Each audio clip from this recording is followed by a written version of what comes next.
क्या बहू कभी बेटी बन सकती है? एक कहानी। प्रतिमा अमन की शादी को अभी 2 ही साल हुए थे। प्रतिमा माँ बन गई। कम उम्र में बच्चों को संभालना उसने बड़े आराम से कर लिया। पर अगले 2 साल में प्रतिमा को एक और बेटा हुआ। घर में खर्चे बहुत ही बढ़ गए थे। अमन की प्राइवेट छोटी सी नौकरी, जिससे सबका लालन पालन सब ठीक ठाक चल रहा था। पर आगे बच्चों के भविष्य को लेकर अमन प्रतिमा थोड़ी चिंता में रहते थे। वह अपने बच्चों के अच्छी परवरिश देना चाहते थे। अभी कुछ दिनों बाद अमन को दुबई की कंपनी से अच्छा ऑफर आया। वहाँ पर अमन का सिलेक्शन हो गया। सैलरी पैकेज भी बहुत अच्छा था।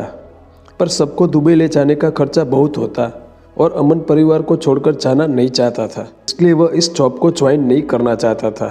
प्रतिमा को पैसों की बहुत चाह थी, इसलिए उसने जबरन बहुत जोर दिया कि मैं यहाँ पे बच्चों को अच्छी तरह से पाल लूँगी और आप चाहो समय समय पर बच्चों और मेरा खर्चा आप भेजते रहना। अमन मन मार कर चला गया।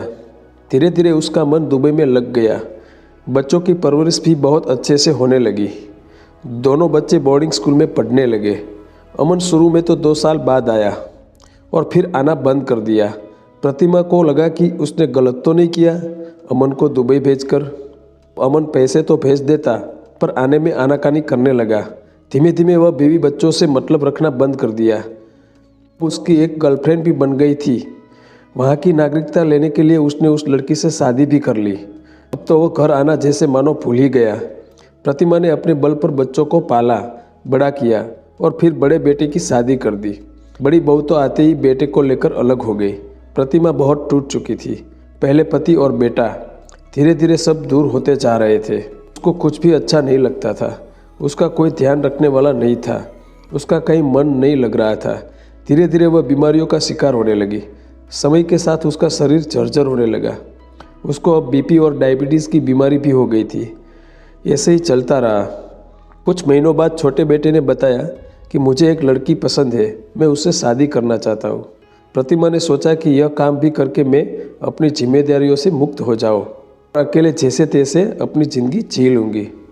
शादी भी बड़ी धूमधाम से बिना अमन की आए बीत गई। प्रतिमा को लग रहा था कि यह भी बहू मेरे बेटे सोम को लेकर चली जाएगी, पर ऐसा नहीं हुआ। निया बहुत ही समझदार निकली। वह प्रतिमा का बहुत ही ध्यान रखती थी। उसको समय पर दवा देना, उसके साथ बैठना, बातें करना, अपने साथ बाहर ले जाना आदि सब बातों का वह पूरा ध्यान रखती थी। उसको एहसास था कि सोम के पिता ने माँ के साथ बहुत ही गलत किया, इसलिए माँ टूट सी गई और बीमार रहने लगी है। निया के ध्यान रखने से प्रतिमा अब स्वस्थ होकर खुश रहने लगी, मानो जैसे उसको बहू के रूप में एक बेटी मिल गई हो। दोनों बहुत ही घुल मिल कर रहती थी। धीरे धीरे प्रतिमा जैसे अपने सारे गम को भुला दी। 1 साल बाद निया माँ बन गई। अब बच्चे के आने पर प्रतिमा का समय कहाँ चला जाता था पता ही नहीं चलता था। वह बहुत ही खुश रहने लगी। उसको लगा कि मेरे जीवन में निया जैसी बेटी न आती तो मेरा क्या होता।